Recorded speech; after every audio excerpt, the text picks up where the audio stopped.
जय हिंद साथियों। तो आज के इस वीडियो में एक बार फिर से एक नई भर्ती के बारे में लेकर के आया हूं। हालांकि इसका नोटिफिकेशन 12 दिसंबर को जारी कर दिया गया था और ये फॉर्म अभी आज ही के दिन यानी कि 26 दिसंबर को ये फॉर्म स्टार्ट हो चुके हैं। तो जल्दी से जल्दी इनको फॉर्म को भर दीजिएगा। इससे पहले आपको इसके बारे में जानकारी होनी चाहिए, वो सारी जानकारी मैं यहाँ पे बताने वाला हूँ। तो फॉर्म भरने से पहले आपको संपूर्ण जानकारी होनी चाहिए, तभी इसके बाद में आपको फॉर्म भरना पड़ेगा। वरिष्ठ अध्यापक यानी कि सीनियर टीचर की ये वैकेंसी है। टोटल 2129 वैकेंसियाँ हैं, जिसके अंतर्गत 1727 वैकेंसियाँ नॉन टीएसपी क्षेत्र के लिए है और 402 वैकेंसियाँ टीएसपी क्षेत्र के लिए। टोटल 8 सब्जेक्ट में ये वैकेंसियाँ निकाली गई हैं। हिंदी, अंग्रेजी, गणित, विज्ञान, सामाजिक ज्ञान, संस्कृत, पंजाबी और उर्दू। यदि आप भी इनमें से किसी एक सब्जेक्ट के टीचर बनना चाहते हो तो आप इसमें फॉर्म अप्लाई कर सकते हो। ठीक है। वरिष्ठ अध्यापक यानी कि सीनियर टीचर की ये वैकेंसी है। आरपीएससी के द्वारा इसमें फॉर्म भरे जाएंगे। आरपीएससी इस परीक्षा को आयोजित करवाई जाएगी। वैकेंसी के बाद अब हम बात करते हैं कि इसके लिए एजुकेशन क्वालिफिकेशन क्या होनी चाहिए, यानी कि अनिवार्य शैक्षिक योग्यता क्या होनी चाहिए। तो देखिए, इसके लिए यदि आप हिंदी, अंग्रेजी, गणित, संस्कृत, उर्दू और पंजाबी इनके टीचर बनना चाहते हो तो उसके लिए आपको एक तो ग्रेजुएट होने चाहिए। आपके पास में ग्रेजुएशन होना चाहिए और ग्रेजुएशन किसी भी फील्ड में हो सकता है। आपने चाहे बीए कर रखा हो, चाहे बीएससी कर रखा हो, बीकॉम कर रखा हो, बीटेक कर रखा हो, कुछ भी चल जाएगा। ग्रेजुएट मांगा है यहाँ पे, ऐसा कोई स्पेशल नहीं दिया कि भाई आप बीए ही करोगे, बीएससी यहाँ नहीं चलेगा। तो आप बीए हो, बीएससी हो, बीकॉम हो, बीटेक हो, कुछ भी चल जाएगा। ग्रेजुएट किसी में कर सकते हो आप। ठीक है।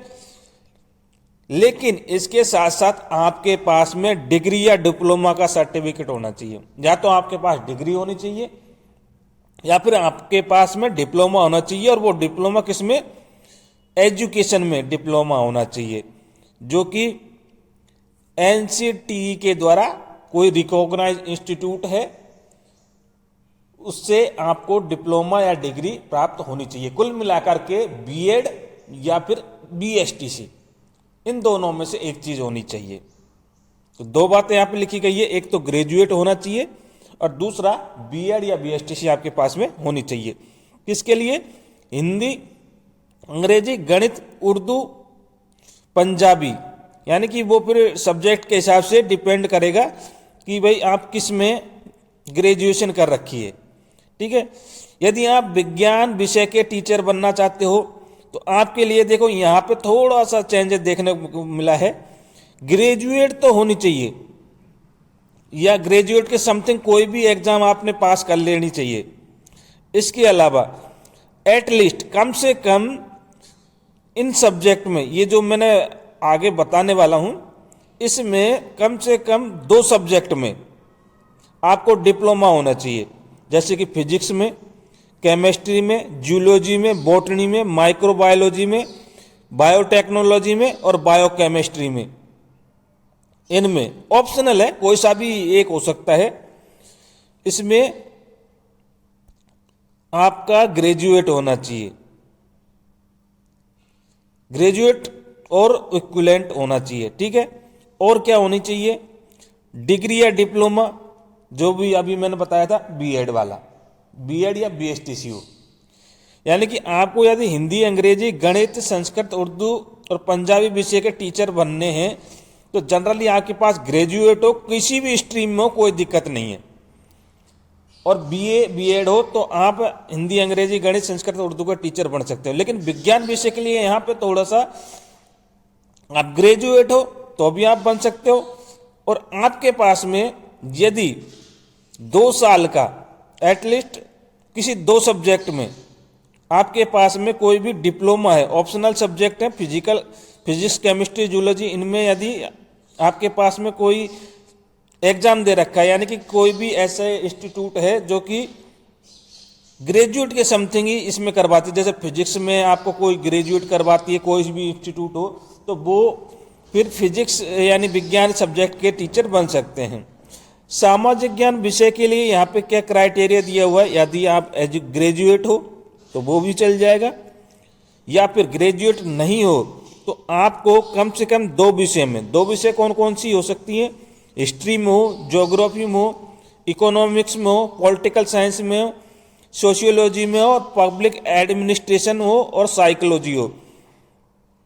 इनमें आपको कोई सा भी 2 सब्जेक्ट है इनके, यानी ग्रेजुएशन के उपकल कोई भी एग्जाम आपने दे रखा हो तो वो भी यहाँ पे चल जाएगा। ग्रेजुएट हो तो भी चल जाएगा, और ग्रेजुएट नहीं हो तो कम से कम ये जो सब्जेक्ट मैंने बताई है इसमें से कम 2 सब्जेक्ट में आपको एग्जाम दिया हुआ होना चाहिए, यूजीसी का एग्जाम दिया हुआ होना चाहिए।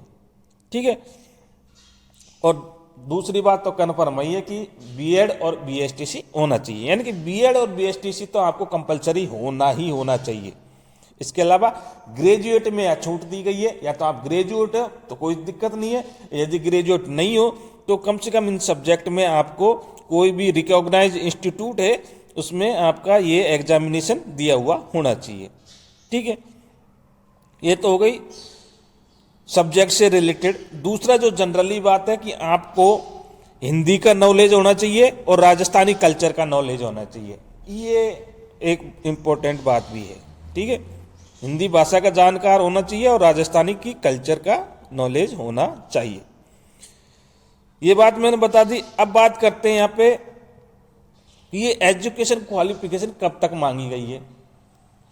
ये एजुकेशन क्वालिफिकेशन यदि आप लास्ट ईयर में सम्मिलित हैं तो आप इसमें फॉर्म भर सकते हैं, कंप्लीट हो गया उसका तो कोई दिक्कत है ही नहीं है। लेकिन यदि आप फाइनल ईयर में हो, जैसे कि आप बीएड के फाइनल ईयर में हो, तो आप इसमें फॉर्म अप्लाई कर सकते हो। लेकिन कंडीशन ये है कि जब परीक्षा आयोजित करवाई जाएगी इसकी, यानी कि एग्जाम डेट से पहले आपको ये एजुकेशन क्वालिफिकेशन कंप्लीट करनी पड़ेगी।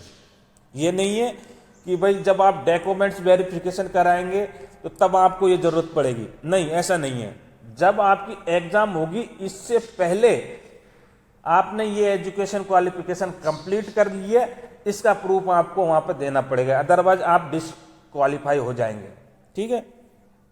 दूसरा, सैलरी क्या होने वाली है, एल लेवल की सैलरी होने वाली है, अच्छी ग्रेड पे मिलने वाली है, ग्रेड पे 4200 होने वाली है, तो बढ़िया अच्छी सैलरी भी देखने को मिलेगी। लेकिन जैसा कि हर वैकेंसी में होता है, परिवीक्षा काल यानी ट्रेनिंग पीरियड के दौरान आपको फिक्स वेतन मिलेगा। ये नहीं है वहां पे आपको वेतन भत्ते नहीं मिलेंगे, सैलरी आपकी फिक्स रहेगी। 2 साल का ट्रेनिंग पीरियड होता है, उसमें आपको फिक्स वेतन दिया जाएगा। एल लेवल यानी कि ग्रेड पे आपका 4200 होने वाला है, अच्छी वैकेंसी है। अब बात करते हैं आयु सीमा की। तो आयु सीमा यहाँ 1/1/2026 को ध्यान में रखते हुए दी गई है, यानी कि 1/1/2026 में इसमें आपको मिनिमम तो 18 वर्ष और मैक्सिमम 40 वर्ष होना चाहिए। अधिकतर वैकेंसियों में यही है, चाहे वो आरपीएससी हो चाहे वो आरएसएसबीसी हो, तो दोनों में ही सेम क्राइटेरिया है, मिनिमम 18 और मैक्सिमम 40 एज मांगते हैं। और एज की गणना कब तक की जाएगी, 1/1/2026 तक, यानी कि 1 जनवरी 2026 से तक ये गणना की जाएगी। इसमें आपको कुछ छूट दी गई है। वो क्या छूट दी गई है, देखिए इसको थोड़ा सा ध्यान रखने की जरूरत है। यानी कोई भी जिसकी उम्र थोड़ी सी ज्यादा हो गई है तो उसमें थोड़ी सी छूट दे रखी है। वो क्या छूट है, यदि आप एसटी, एससी, ओबीसी, एमबीसी और ईडब्ल्यूएस इनके पुरुष हो तो 5 साल की छूट मिलेगी। यदि आप एसटी, एससी, ओबीसी, एमबीसी और ईडब्ल्यूएस इनकी महिला हो तो आपको 10 साल की छूट दी जाएगी, यानी कि महिलाओं को 5 साल एक्स्ट्रा छूट दी जा रही है। ठीक है। और लेकिन जब सामान्य वर्ग की महिला है तो उनको यहाँ पे ज्यादा छूट नहीं मिलेगी, उनको तो पुरुषों के बराबर ही छूट मिलेगी 5 साल की। तो ये भी आपको थोड़ा सा क्राइटेरिया ध्यान में रखना है कि जो जनरल कास्ट की महिला है उसको तो 5 साल की ही छूट मिलेगी, लेकिन ST SC OBC MBC और EWS की जो महिला है उसको 10 साल की छूट मिलने वाली है, और पुरुषों को तो वही 5 साल की छूट मिलने वाली है। लेकिन यदि कोई महिला है जो विधवा है या इसका तलाक हो चुका है, परित्यक्ता है, तो उसके लिए अधिकतम कोई आयु सीमा नहीं है, वो कभी भी फॉर्म यहाँ अप्लाई कर सकती है। तो ये एक विधवा महिलाओं के लिए अच्छा ऑफर देखने को मिलता है। एज में छूट आपने देख ली। इसके बाद में बाकी जानकारियां जो जैसे कि आपका परीक्षा कब होगी और परीक्षा का पाठ्यक्रम वो मैं अभी बताने वाला हूं। चयन प्रक्रिया यहाँ पे एग्जाम के द्वारा ही चयन किया जाएगा, जिसमें यदि जरूरत होगी तो नॉर्मलाइजेशन भी कर सकते हैं। यदि एक से अधिक पारियों में आयोजित की जाएगी, एक पारी में होगी तो कोई नॉर्मलाइजेशन की जरूरत नहीं है, लेकिन एक से अधिक पारियों में होती है तो यहाँ पे नॉर्मलाइजेशन भी कर सकते हैं। वो डिपेंड करेगा कि भाई कितनी पारियों में होगी, और जो फाइनल सिलेक्शन होगा वो लिखित परीक्षा में प्राप्तांकों के आधार पर ही होगा। इसके अकॉर्डिंग इसमें मेरिट लिस्ट बनाई जाएगी। परीक्षा का स्थान व दिनांक ये आपको जैसे ही इनके पास में सूचना आएगी ये आपको वेबसाइट के द्वारा बता दिए जाएंगे। आवेदन कब से स्टार्ट हो रहे हैं? 26 दिसंबर से आवेदन स्टार्ट हो चुके हैं। आज के डेट से ही आवेदन हो चुके हैं और 24 जनवरी तक इसके आवेदन स्वीकार किए जाएंगे। तो लास्ट डेट की इंतजार किए बिना आप फॉर्म अप्लाई कर दीजिए। कहाँ से भरने? वैसे तो देखा जाए तो SSO ID के माध्यम से भरे जाएंगे, क्योंकि अधिकतर फॉर्म वहीं से भरे जाते हैं। वैकेंसी RSPSC की हो चाहे RSSB की हो, दोनों ही फॉर्म आपको SSO ID के माध्यम से भरे जाते हैं। तो SSO ID से ये फॉर्म भरे जाएंगे। फॉर्म भरने की प्रक्रिया आप जानते हो, क्योंकि आपने और भी बहुत सारे फॉर्म भरे हुए होंगे। जो इंपॉर्टेंट जानकारी थी वो मैं दे रहा हूं बस सिर्फ, ठीक है। अब बात कर लेते हैं इसके परीक्षा स्कीम की। ये बहुत ज्यादा इंपॉर्टेंट है कि पेपर में क्या आने वाला है। तो देखिए यहाँ पे टोटल 500 अंकों का पेपर होने वाला है। 500 अंकों में 2 पेपर लगेंगे, जिनमें एक पेपर तो जो फर्स्ट पेपर होगा वो 200 नंबर का होगा और दूसरा पेपर जो होगा वो 300 नंबर का होगा। यानी कि टोटल 500 नंबर के पेपर होने वाले, 2 पेपर लगेंगे। पहला पेपर 200 नंबर का, लेकिन ये इसमें ध्यान रखना, एक प्रश्न 2 नंबर का है तो क्वेश्चनों की जो संख्या होने वाली है पेपर फर्स्ट में वो 100 होने वाली है। फर्स्ट पेपर में 100 क्वेश्चन देखने को मिलेंगे। 200 अंकों का पेपर है, यानी कि एक प्रश्न 2 नंबर का है। और जो दूसरा पेपर है उसमें आपको 150 प्रश्न देखने को मिलेंगे। तो उसके मार्क कितने हो जाएंगे? एक प्रश्न 2 अंक का है तो उसके मार्क हो जाएंगे 300। तो इस प्रकार से टोटल मार्क कितने हैं? 500 मार्क हैं टोटल। इसमें से आपकी जो मेरिट लिस्ट बनेगी इसके अकॉर्डिंग ही आपका सिलेक्शन किया जाएगा। अब बात कर लेते हैं एक एक पेपर की। तो जो पेपर फर्स्ट है, जैसे कि मैंने अभी बताया था, 200 मार्क का होने वाला है। 2 घंटे का टाइम दिया जाएगा और 100 प्रश्न होने वाले हैं इसमें। कितना? 100 प्रश्न होंगे, 200 मार्क का है, 2 घंटे का टाइम दिया जाएगा। इसके बाद बात करते हैं कि इसमें सिलेबस क्या होने वाला है। तो देखिए इसमें जनरली आपको राजस्थान जीके के प्रश्न देखने को मिलेंगे, जिसके अंतर्गत आपको राजस्थान की geography, history, culture, general knowledge of Rajasthan ये पूछी जाएगी। इसके अलावा राजस्थान की करंट अफेयर के प्रश्न भी आपको देखने को मिलेंगे। इसके अलावा वर्ल्ड और इंडिया की जनरल नॉलेज भी आपको देखने को मिलेगी और एजुकेशन साइकोलॉजी के प्रश्न भी आपको इसमें पूछे जाएंगे। तो कुल मिलाकर के राजस्थान की GK, India GK, world GK, Rajasthan की करंट अफेयर और साइकोलॉजी, इसके प्रश्न देखने को मिलेंगे। और एक बात जो सबको ध्यान में रखनी है वो ये है कि इसमें नेगेटिव मार्किंग है, 1/3 की नेगेटिव मार्किंग है। तो ज़्यादा गलत नहीं करने आए हैं ना, ये भी आपको ध्यान में रखना है। दूसरा, मिनिमम क्वालिफिकेशन नंबर 40% है, यानी कि 40% से ज़्यादा ही है तो इसमें आप मेरिट लिस्ट में शामिल हो जाओगे। लेकिन ये ध्यान में रखना, आपका सिलेक्शन पक्का है या नहीं है इसकी कोई गारंटी नहीं है, लेकिन आप उसमें पास माने जाओगे, बस ये है। सिलेक्शन की गारंटी नहीं है। तो मिनिमम क्वालिफिकेशन तो आपको 40% लाने ही लाने हैं।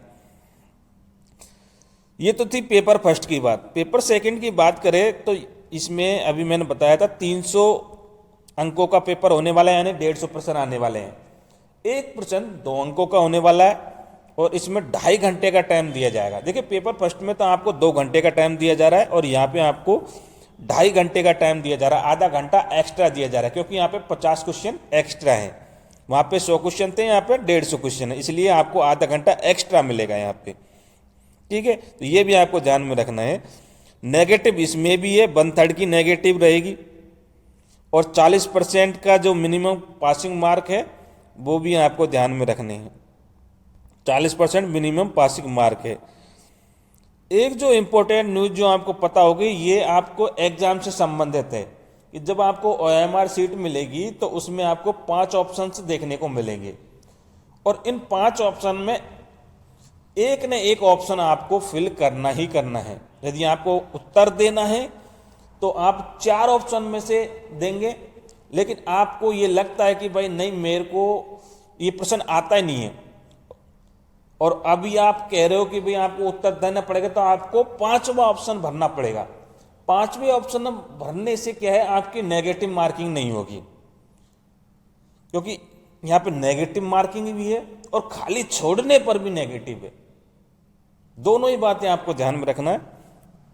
नेगेटिव मार्किंग मतलब आप गलत प्रश्न करोगे तो भी आपके नंबर कटेंगे, खाली छोड़ेंगे तो भी आपके नंबर कटेंगे।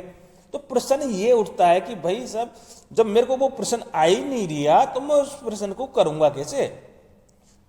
तो इसके लिए आपको करना क्या है कि आपको 5वां ऑप्शन भरना है। कि आप नहीं चाहते कि आपको कोई प्रश्न नहीं आ रहा और आपको खाली भी नहीं छोड़ना है, तो आपको 5वां ऑप्शन भरना पड़ेगा। 5वें ऑप्शन भरने से क्या है कि आपका जो प्रश्न है उसकी नेगेटिव नहीं होगी। वो किस लिए है? वो इसलिए है कि आपने पेपर पढ़ा तो है लेकिन आप उसका उत्तर नहीं देना चाहते, इसके लिए। और ये RPSC ने या RSSB ने इसलिए ये ट्रिक अपनाई है ताकि कोई भी जो बंदा है, कोई भी अभ्यर्थी है, वो OMR सीट को खाली नहीं छोड़े। क्योंकि एक्चुअली में होता क्या था कि लोग जो अभ्यर्थी है इनकी अपनी सेटिंग पहले से ही हो जाती थी, पेपर वगैरह उसके पास में आ जाते थे। यदि नहीं भी आते थे तो बाद में वो क्या है, OMR सीट कैंडिडेट के द्वारा, मतलब किसी अदर पर्सन के द्वारा वो OMR सीट फिल कर दी जाती थी। ऐसा कुछ सिस्टम होता था। तो उसी को रोकने के लिए यहाँ पे 5वें ऑप्शन की प्रक्रिया अपनाई गई है। तो आपको ये जरूर ध्यान में रखना है कि आपको 5वां ऑप्शन भरना है यदि आपको और कोई ऑप्शन नहीं आ रहे तो। ठीक है, इसके लिए आपको 10 मिनट का एक्स्ट्रा टाइम दिया जाएगा। लेकिन आप नहीं भरते हो तो 1/3 की नेगेटिव मार्किंग देखने को मिलेगी। यानी कि आप गलत करते हो तो भी 1/3 की नेगेटिव मार्किंग, खाली छोड़ते हो तो भी 1/3 की नेगेटिव मार्किंग। लेकिन यदि आप 5वां ऑप्शन भरोगे ना तो आपको कोई भी नेगेटिव मार्किंग देखने को नहीं मिलेगी। आपको उत्तर आ रहे हैं तो कोई दिक्कत नहीं, आप उनमें से सिलेक्ट करो, और यदि नहीं आ रहे तो आपको 5वें ऑप्शन फिल करने पड़ेंगे, नहीं तो अदरवाइज आपकी नेगेटिव मार्किंग हो जाएगी। तो ये थी जनरली बात जो कि आपको फॉर्म फिल करने से पहले ध्यान में रखनी है। ठीक है, मिलते हैं एक नेक्स्ट वीडियो में एक नए टॉपिक के साथ में। तब तक के लिए जय भारत, जय हिंद।